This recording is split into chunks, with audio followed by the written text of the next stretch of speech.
Reporter حضرات جو یہاں موجود ہیں، میں سب کا فرداً اہتمام شکریہ ادا کرتا ہوں. اور آج میں بلکہ ان کو کہہ رہا تھا، میں کہا یہ تو وہی جگہ ہے جو گزرے تھے ہم جہاں سے. ادھر جب ہماری لیڈرشپ پہ کیسز تھے ہم ادھر پیش ہوتے رہے، اور اس وقت ہم دیکھتے تھے کہ جو وفاقی وزراء تھے وہ مجھے یاد ہے کہ اسپیشل اسسٹنٹ شہباز گل کی گاڑی اندر جایا کرتی تھی اور وہ ججز گیٹ سے انٹر ایگزٹ ہوتے تھے. تو میں نے آج ضد کی کہ میں اسی گیٹ سے جاؤں گا جس سے ساحل جاتے ہیں، اور اپوزیشن کے دنوں میں جن گیٹ سے جاتے تھے اسی گیٹ سے گئے اور اسی گیٹ سے ایگزٹ ہوئے جن دنوں میں اپوزیشن کے دور میں باہر آتے تھے.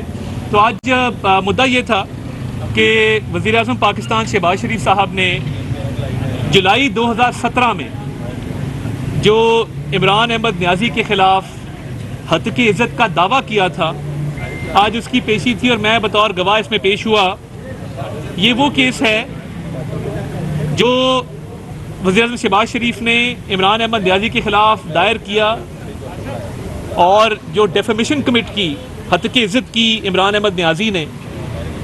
تو یہ اس کیس کو اب 8 سال ہو گئے ہیں چلتے ہوئے، اور اس میں عمران احمد نیازی کے وکلاء نے 120 مرتبہ تاریخ لی ہے. 120 مرتبہ عمران احمد نیازی کے وکلاء نے ایڈجرنمنٹ لی ہے اس کیس کے اندر. آج ان کے وکیل محمد حسن چوٹیا صاحب کسی مصروفیت کی بنا پر نہیں تھے، تو ہم نے اصرار کیا کہ ہماری سٹیٹمنٹ کم از کم ریکارڈ کر لی جائے، اور اس پر جرا جب وکیل صاحب اویلیبل ہوں گے تو کر لی جائے. تو ان کے جو ایسوسیٹ موجود تھے انہوں نے اس بات پہ اگری کیا کہ سٹیٹمنٹ ریکارڈ کر لیں. تو یہ 2017 میں شہباز شریف صاحب پہ عمران احمد نیازی، جس کو ہم الزام خان بھی کہتے ہیں، الزام لگایا کہ شہباز شریف صاحب نے عمران احمد نیازی کو 10 ارب روپے کی پیشکش کی کہ آپ پاناما پیپرز کے کیس کو وڈرا کر لیں تو میں آپ کو 10 ارب روپیہ پے کروں گا. یہ جھوٹا، بے بنیاد اور من گھڑت الزام، بہت سارے الزامات میں سے ایک الزام جو عمران احمد نیازی نے لگایا تھا، شہباز شریف صاحب نے اسی وقت 2017 میں ہتک عزت کا دعویٰ دائر کیا، اور اس کیس میں اب خاصی پیش رفت ہو چکی ہے.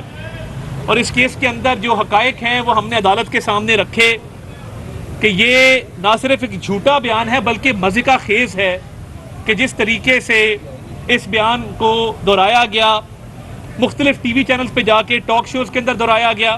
ان ٹاک شوز کا ٹرانسکرپٹ USB بھی ہم نے سامنے رکھی. پھر پریڈ گراؤنڈ راولپنڈی کے جلسے میں اس الزام کو دہرایا گیا، کراچی ایئرپورٹ پہ دہرایا گیا، پشاور شوکت خانم کی تقریب میں دہرایا گیا، اور اس الزام کو جگہ جگہ شائع کیا گیا، بطور کیمپین چلایا گیا. تو یہ الزام کیونکہ ایک جھوٹا الزام تھا، عمران احمد نیازی اور اس کے وکلاء کسی قسم کا ثبوت نہیں پیش کر سکے اس الزام کے ایویڈنس کے طور پہ. اور آج میں نے جو بیان ریکارڈ کرایا عدالت کے سامنے کہ شہباز شریف صاحب کی ایک عوامی خدمت کی ہسٹری ہے اس ملک کے اندر، وہ 1988 سے صوبائی اسمبلی اور قومی اسمبلی کے ممبر منتخب ہوتے آ رہے ہیں. وہ صوبائی اسمبلی میں لیڈر آف اپوزیشن بھی رہے، 3 مرتبہ اللہ تعالیٰ نے ان کو وزیر اعلیٰ بنایا، 2 مرتبہ وزیر اعظم رہے. میاں نواز شریف نے ان پر اعتماد کیا اور ان کو اپنے امیدوار کے طور پر نامزد کیا. تو ان کی سماجی خدمات، سیاسی خدمات، جب وہ بزنس میں تھے چیمبر کے پریزیڈنٹ رہے، اور ایک انہوں نے اپنی ریپوٹیشن بنائی ایز اے ڈوئر کہ وہ ڈیولپمنٹ میں بلیو کرتے ہیں، عوامی خدمت میں بلیو کرتے ہیں، اور ہمیشہ عوامی خدمت کی ہے، پبلک سروس کی ہے، اپنا خون پسینہ دے کر. تو یہ جو عمران احمد نیازی جو کہ ایک مجرم ہے اور اڈیالہ جیل میں کرپشن کے کیس میں قید ہے، یہ اس کا شیوا ہے کہ وہ ایسے جھوٹے الزامات لگاتا ہے. اور یہ ہتک عزت کا دعویٰ جو اب 8 سال سے چل رہا ہے اس میں خاصی پیش رفت ہے، اور عمران احمد نیازی کے پاس اپنے دفاع میں نہ کہنے کو کچھ ہے، نہ کوئی ثبوت پیش کر سکے ہیں. ہم نے تمام تر ثبوت پیش کیے کہ یہ جھوٹا الزام تھا، بے بنیاد تھا، من گھڑت تھا، فریب پر مبنی تھا، عوام کو گمراہ کرنے کے لیے دیا گیا تھا، شہباز شریف صاحب کی ساکھ کو متاثر کرنے کے لیے دیا گیا تھا. تمام دستاویزی ثبوت وہ عدالت کے سامنے رکھے ہیں، اور ہم امید کرتے ہیں کہ انشاءاللہ تعالیٰ اس میں ہمیں انصاف ملے گا.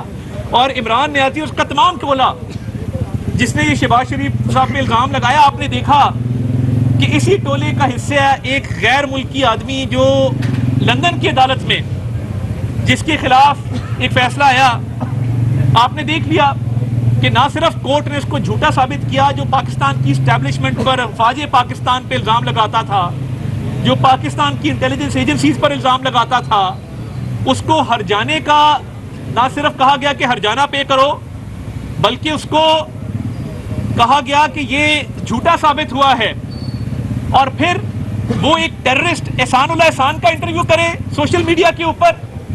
تو یہ کسی مہذب معاشرے میں، مہذب ملک میں کسی دہشت گرد کی سپورٹ جو ہے یہ قانونی طور پر، اخلاقی طور پر جائز نہیں ہے.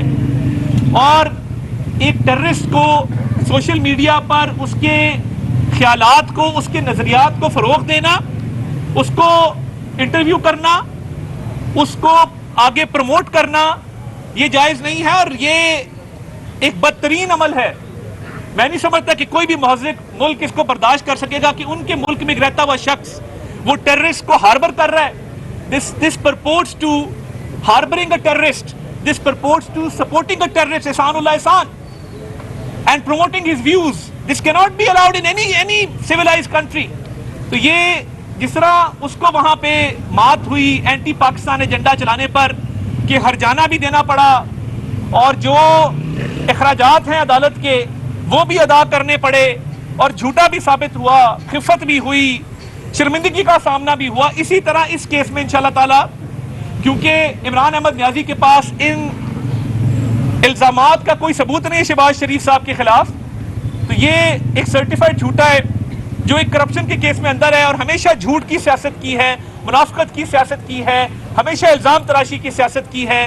اور اب کیونکہ ثبوت کوئی نہیں ہے، 120 تاریخیں تو لے چکے، تو یہ انشاءاللہ تعالی ان کو رسوائی کا سامنا کرنا پڑے گا. اور یہ ہمیشہ کی طرح جب یہ جھوٹ بولتے ہیں پھر بعد میں یو ٹرن لیتے ہیں، یو ٹرن اب تو پورا راؤنڈ اباؤٹ بن گیا ان کا، گھومن گھیری ہے پوری، گھومتے رہتے ہیں اس کے ارد گرد. تو یہ حق اور سچ کی فتح ہوگی اور انصاف کی فتح ہوگی. جی عابد بھائی، عابد صاحب سے شروع کرنے پھر میں آپ کے پاس آتا ہوں. عطا صاحب یہ بتائیے کہ اگر وزیر اعلیٰ کے پی کے پہ ثابت ہو جاتا ہے کہ وہ کور کمانڈر ہاؤس پر حملے میں ملوث ہے، پھر ریاست کیا کرے گی؟ بطور وزیر اعلیٰ اسے کوئی نرمی اس کے ساتھ برتے گی یا انہی ملزموں کی طرح اس کے ساتھ سلوک کیا جائے گا جو باقی؟ دیکھیے، جب کوئی جرم سرزد ہوتا ہے تو وہ یہ بات نہیں دیکھی جاتی کہ آپ کس عہدے پر فائز ہیں. اور دیکھیے وہ ویڈیو وزیر اعلیٰ کے پی سہیل آفریدی نے خود لگائی کور کمانڈر ہاؤس جانے کی، سوشل میڈیا پر کنفیوز کیا گیا زمان پارک کی ویڈیو کے ساتھ. یہ دونوں ویڈیوز موجود ہیں آن ریکارڈ، زمان پارک کی الگ موجود ہے، کور کمانڈر ہاؤس کی الگ موجود ہے. جس طرح کسی بھی ملزم کا ٹرائل چلتا ہے، ایک فیئر ٹرائل ہونا چاہیے اس بات کا، اور دودھ کا دودھ اور پانی کا پانی ہونا چاہیے کہ آپ اس آڑ میں نہیں چھپ سکتے کہ میں وزیر اعلیٰ ہوں. بالکل ایک کسی بھی شہری کی طرح یہ ایک قانونی کارروائی اس پہ بنتی ہے، تو قانون کے مطابق جو ہے اس معاملے کو چلنا چاہیے. سر ویڈیوز آپ نے کافی زیادہ ترمیم میں بات کی جا رہی ہے کہ آئینی عدالت بننے جا رہی ہے، آئینی بینچ پہلے ہی کام کر رہا ہے. دوسرا یہ بتائیے گا کہ فیلڈ مارشل کے حوالے سے بھی کوئی اس میں فوج میں بھی فوجی ایکٹ میں کوئی ترمیم ہونے جا رہی ہے؟ دیکھیے معاملات بڑے سمپل ہیں. کل بھی میں نے اس پہ عرض کی بلاول صاحب کی ٹویٹ کے بعد کہ مزید جو عدالتی پروسیس کو مزید تقویت دینے کے لیے، کلیئر کرنے کے لیے ابہام نہ رہے، تو جو ترامیم زیر غور ہیں اس میں آئینی بینچ سے آئینی عدالت کی طرف بھی معاملہ جو ہے وہ مشاورت کے عمل کا حصہ ہے. دیکھیے آرٹیکل 243 کے بارے میں صرف اتنا کہوں گا کہ پاکستان کو بہت سارے سیکیورٹی چیلنجز درپیش ہیں، اور ایک کمپلیکس سیکیورٹی سچویشن ہے جس کے تحت ڈسکشن چل رہی ہے، مگر اس پر کوئی حتمی بات کرنا یا مزید وضاحت کرنا قبل از وقت ہوگا. ہمیں کیا سرائیوں سے پرہیز کرنا چاہیے، ایک سینسٹیو میٹر ہے. طارق صاحب آپ نے کافی ساری ویڈیوز کی USB جو ہیں وہ اندر جمع کروائیں. ایک ویڈیو جو ہے وہ آپ کی بھی آج کل سوشل میڈیا پہ وائرل ہوئی ہے، ایک TV پروگرام کی، جس میں آپ چینی بتا رہے ہیں کہ 55 روپے میں صرف آدھا کلو چینی ملی. ابھی آج کل چینی کا ریٹ جو ہے وہ مارکیٹ کے اندر کہاں تک پہنچا ہوا ہے؟ اس کے اوپر کیا کہیں گے جو ملک میں بڑی؟ جی بالکل، میں یہ کہوں گا کہ ایک حکومت جس نے پاکستان کو ڈیفالٹ کے دہانے پر پہنچا دیا، اور اگر یہ ڈیبیٹ شروع کریں آپ میاں نواز شریف صاحب کے دور سے کہ انفلیشن کتنی تھی، انفلیشن 3% تھی. عمران خان صاحب کے دور میں وہ 25% سے اوپر گئی، اور وہی اس 4 سال کے دور کے ثمرات تھے کہ فورن پالیسی ناکام، دوست ممالک سارے ناراض، ہر کسی کو کہا کہ میں تمہاری ثقافت کو، تمہاری تاریخ کو، تمہارے مذہب کو، تمہاری پارٹی کو، تمہاری سیاست کو تم سے بہتر جانتا ہوں. ٹانگ پہ ٹانگ رکھ کے ان کو ایک تضییق کا نشانہ بنایا. فورن پالیسی ناکام عمران نیازی کی،